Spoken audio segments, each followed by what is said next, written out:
અને ત્યારબાદ આગળ મહત્વનો મુદ્દો વાઇબ્રન્ટ ગુજરાત સમિટ પર ચર્ચા કરવી છે। વાઇબ્રન્ટ ગુજરાત ગ્લોબલ સમિટના મોટા સમાચાર। કોરિયન કંપની સિમટેક ગુજરાતમાં સેમિકન્ડક્ટર પ્લાન્ટ સ્થાપશે। આજનો દિવસ ગુજરાત માટે ખૂબ વધારે મહત્વનો દિવસ। સાણંદ અમદાવાદ પાસે જમીન ફાળવવામાં આવશે અને પ્રથમ તબક્કામાં 1250 કરોડ રૂપિયાનું રોકાણ કરવામાં આવશે। સિમટેક એ વિશ્વની સૌથી મોટી સેમિકન્ડક્ટર પેકેજિંગ કંપની છે અને આ સાથે જ પૂર્વ ભારતીય હાઈ કમિશનર અજય બિસારા દ્વારા પણ નિવેદન આપવામાં વાઇબ્રન્ટ સમિટમાં અજય બિસારિયા સાથે ગુજરાત ફર્સ્ટે ખાસ વાતચીત કરી। ખાલિસ્તાનીઓના કારણે ભારત અને કેનેડાના સંબંધ પર કોઈ જ અસર નથી થઈ। વાઇબ્રન્ટ સમિટ જે યોજવામાં આવી તેને લઈને ભારત અને કેનેડાના સંબંધો વધુ ગાઢ થયા છે, સુધર્યા છે અને આર્થિક વિષયો પર ખાલિસ્તાનની મૂવમેન્ટ પર કોઈ જ અસર નથી। બિઝનેસ લીડર્સની સાથે વિવિધ મુદ્દાઓ પર ચર્ચા કરી અને ગુજરાત ફર્સ્ટ ત્યાં પહોંચ્યું, તેમની સાથે વાતચીત કરી કે વાઇબ્રન્ટ સમિટને કારણે જે બે દેશો વચ્ચેના સંબંધો કે જે વધારે ગાઢ થવા જોઈએ તેના પર પણ ચર્ચા કરી। બિઝનેસ કોરિડોરના માધ્યમથી બંને દેશોને ફાયદો છે, કેનેડિયન રોકાણકારો અને આ સાથે ભારતના લોકોને પણ।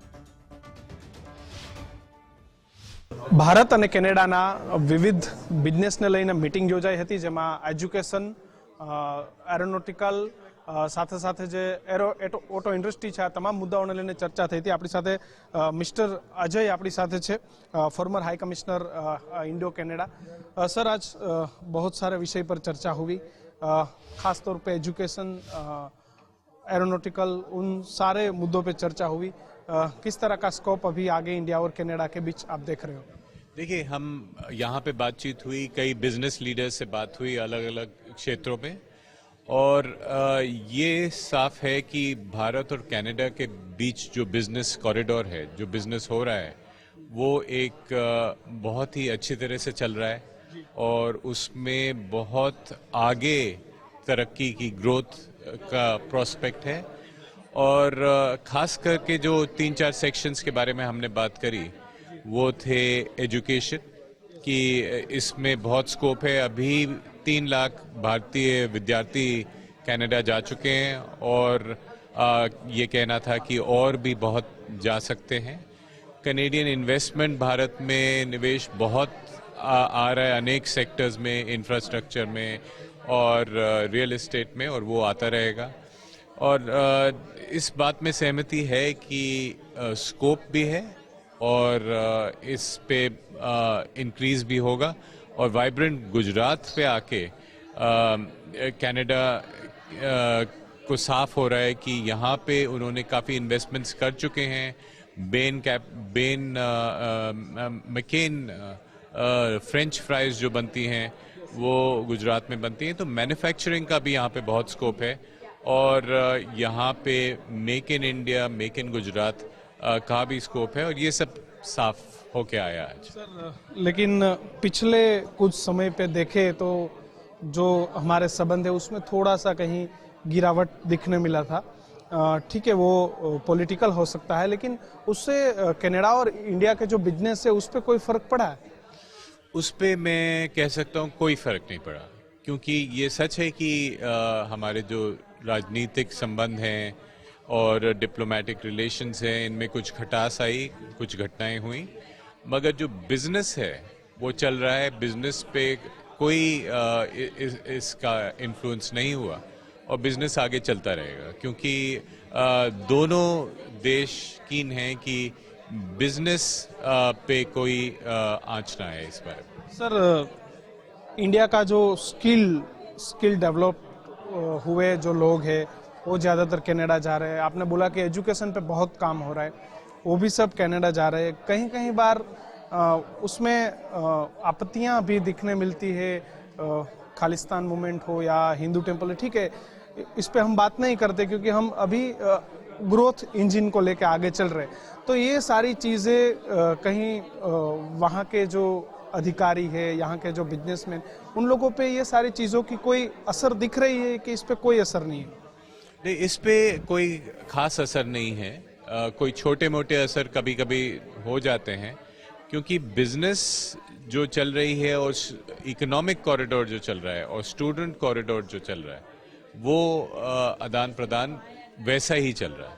और दोनों देशों की तरफ से, दोनों सरकारों की तरफ से भी कोशिश है कि ये चलता रहे और इस पे कोई आंच नहीं आए, तो इसका कोई खास प्रभाव नहीं होता. Thank you very much. Thank you. તો કેનેડા અને ભારતના જે સંબંધો છે, રાજકીય સંબંધોમાં જે તણાવો આવ્યા એનાથી ધંધા પર કોઈ અસર નથી પડી. ખાસ જે બટાકાની ચિપ્સનું ઉત્પાદન જે મહેસાણાની અંદર થાય છે તેની મોટા પ્રમાણમાં જે કેનેડાની અંદર જરૂરિયાત છે, આ તમામ બાબતોને ધ્યાન રાખી અનેક જે કામ છે એ ભારત અને કેનેડા વચ્ચે ચાલુ રહેશે. રાજનીતિક સંબંધો અલગ છે, પરંતુ ઇકોનોમી જે સંબંધો છે ભારત અને કેનેડાના એ બરકરાર રહેશે અને એની અંદર કોઈ જ ફર્ક એ નથી આવ્યો. કેમેરા પર્સન નરેશ સાથે Kishan Kateliya, Gujarat first, Gandhinagar. Business to business relationship is very strong. It's $130 billion now. It's led by $85 billion of Canadian investment into India. And so we anticipate that that will continue to grow.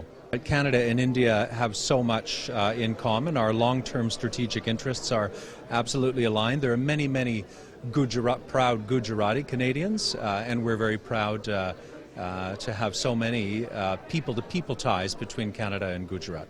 Well, I think our business-to-business relationship is so strong, and it's just going to keep growing. I think a stronger business-to-business relationship, trade in goods, trade in services, two-way investment is going to make both of our countries more prosperous and provide more opportunities for young people in both countries.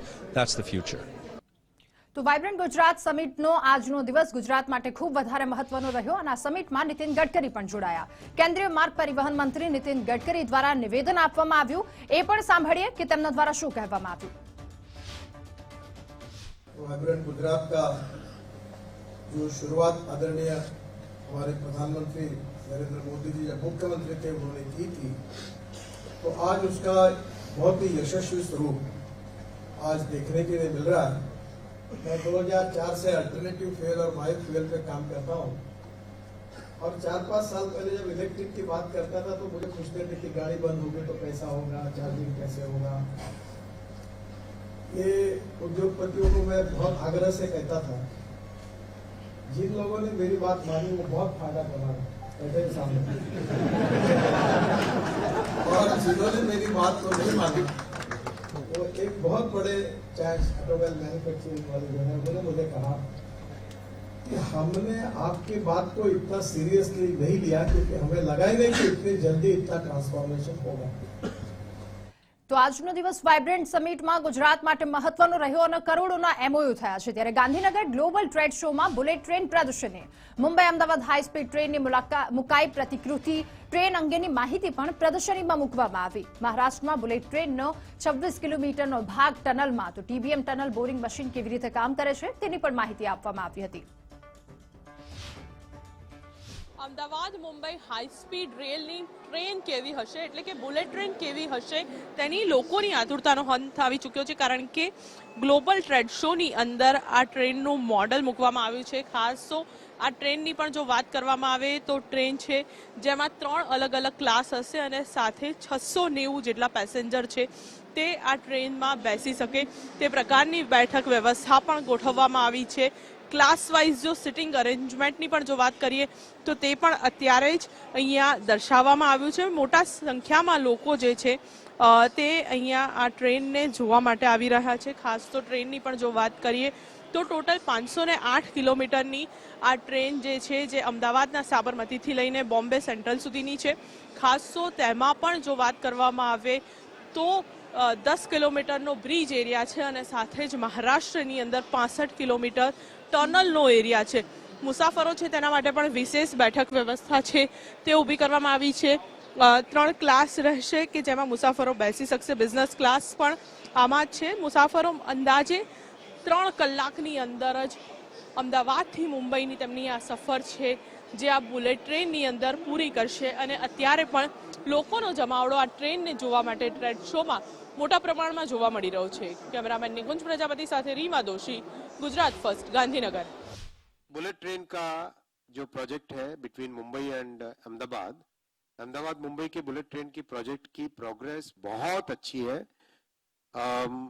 आपको अगर data देखें तो bullet train के project में देखो अपने को progress कैसे देखनी चाहिए. सबसे पहला होता है वायाडक्ट बनाना, यानी पिलर के ऊपर जो स्ट्रक्चर होता है उसको पूरा वायाडक्ट कहते हैं। ये सबसे डिफिकल्ट और सबसे इंपॉर्टेंट होता है, क्योंकि इसमें अगर 1 डिग्री का भी अलाइनमेंट का फर्क आ जाता है तो दिक्कत हो जाती है आगे, कि करीब करीब 1 महीने में 14 किलोमीटर के आसपास का काम चल रहा है। करीब करीब 12, 13, 14 किलोमीटर डिपेंडिंग अपॉन, किसी महीने में 12, किसी में 13, किसी में 14, इस तरह का काम लगातार चल रहा है। बहुत अच्छी प्रोग्रेस है। जो सबसे इम्पोर्टेंट शुरू में दिक्कत थी कि भाई महाराष्ट्र ने परमिशन नहीं दी थी, वो परमिशंस जब से श्री एकनाथ शिंदे जी की और देवेंद्र भाई फडणवीस जी की सरकार बनी, उसके बाद में सारी परमिशंस मिल गई। वहां लैंड एक्विजिशन करीब करीब कंप्लीट होने को आया। तो अब जो प्रोग्रेस गुजरात में देख रहे हैं, वैसी की वैसी प्रोग्रेस अपने को महाराष्ट्र में भी देखने को मिलेगी जल्दी, बहुत जल्दी। फटाफट काम चालू भी हो गया कई। तो बीकेसी में जो टर्मिनल स्टेशन है मुंबई में, उसका वो अंडरग्राउंड है। आप सबको प्रोजेक्ट के बारे में जानकारी होगी। वो सारा का सारा स्टेशन अंडरग्राउंड है और उसके ऊपर बड़ी बिल्डिंग है, जैसे जापान में टोक्यो में उस तरह से उसका पूरा उसकी पूरी डिजाइन की हुई है। तो अंडरग्राउंड स्टेशन बनाने के लिए उसके जो मेजर काम होता है, पाइलिंग करके, सीकेंट पाइलिंग बोलते हैं उसको, उस सीकेंट पाइलिंग के जरिए से कंप्लीट उसका नीचे का फाउंडेशन का स्ट्रक्चर बन रहा है।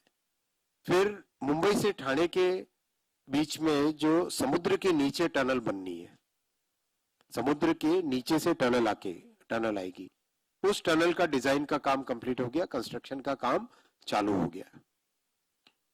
जितने भी पुल है, अपने 8 पुल है, 8 नदियां हैं बीच में, 8 के 8 नदियों पे पुल ब्रिज बनाना, वो भी काम कंप्लीट हुआ, कंप्लीट होने को आया, मतलब अच्छी उसमें प्रोग्रेस है। फिर जो डिपो है साबरमती में, उस डिपो का काम प्रोग्रेस अच्छा चल रहा है। मतलब ओवरऑल बुलेट ट्रेन का जो सपना है, वो सपना अब रियलिटी में बदलता जा रहा है।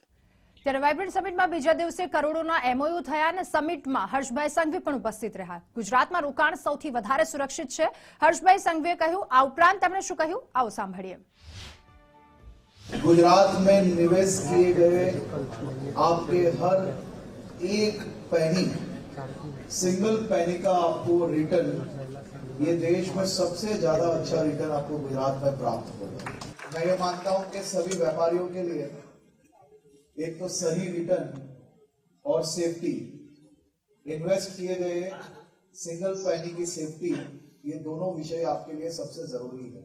खास तौर पे हमने गुजरात में सभी महानगर पालिकाओं में, नगर पालिकाओं में और अब हाईवेज पे चार्जिंग पॉइंट्स के जो लोकेशन है और खास तौर पे उसके नेटवर्क्स है, उसको बहुत ही तेजी से हम उसको बढ़ा रहे हैं और जिसके माध्यम से गुजरात में ई व्हीकल्स का उपयोग करने वाले सभी नागरिकों को चार्जिंग स्टेशन अवेलेबल रहेंगे।